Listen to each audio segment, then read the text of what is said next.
I am Beverly Foster. I'm a member of the African American Advisory Board for the Knight Alzheimer's Disease Research Center in St. Louis. My experience with an individual with Alzheimer's dementia was with my mom, who was probably diagnosed in the early 2000s, 2001 or so, and then she passed in 2006. My name is Navina Jaspal, and I work for the Wisconsin Alzheimer's Institute. My connection with Alzheimer's is that my father went through a journey about 9 years with both dementia and Parkinson's disease, and I was his primary caregiver.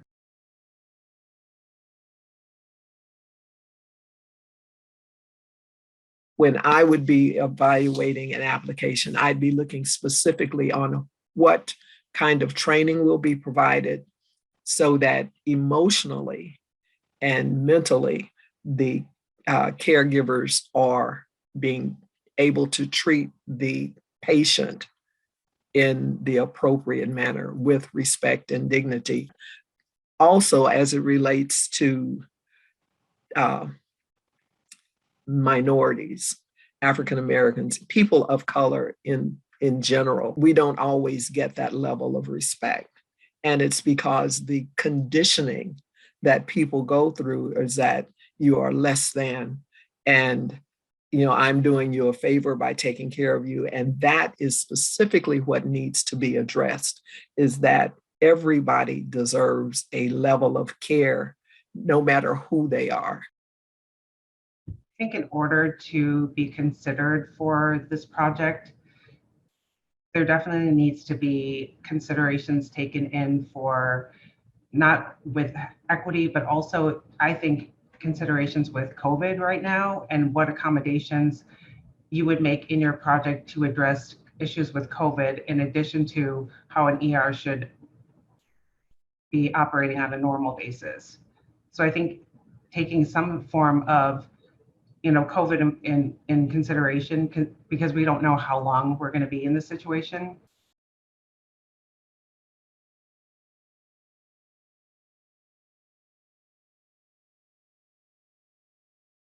Alzheimer's, to me, is the ugliest disease that we have because we don't understand it. I remember with my mom, I could not get it in my head how my mom didn't know who I was. And as an adult and there to be her caregiver, it was just something that I could not fully understand. So participating in this kind of research, knowledge it really is power.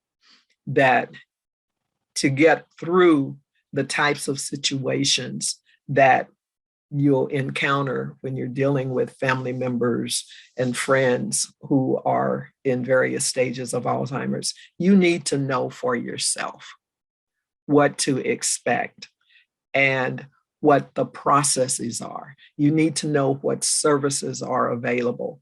And the best way, in my mind, to understand that is to participate in various studies and research and so forth. When my mom went through Alzheimer's, I only knew what the word was. I had heard the word. I didn't know what Alzheimer's was.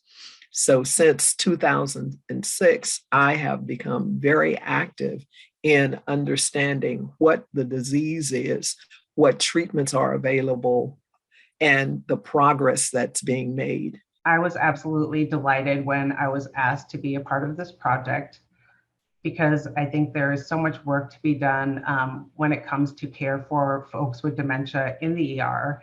And as a former caregiver, I also had experiences with my dad that were not experiences that he should have had to go through. So for me to be able to share my experience that my dad had can also kind of give insight into how things may need to change. And I also think it's just amazing to have the folks with dementia on the board and part of this project, because hearing their voices is so important as well.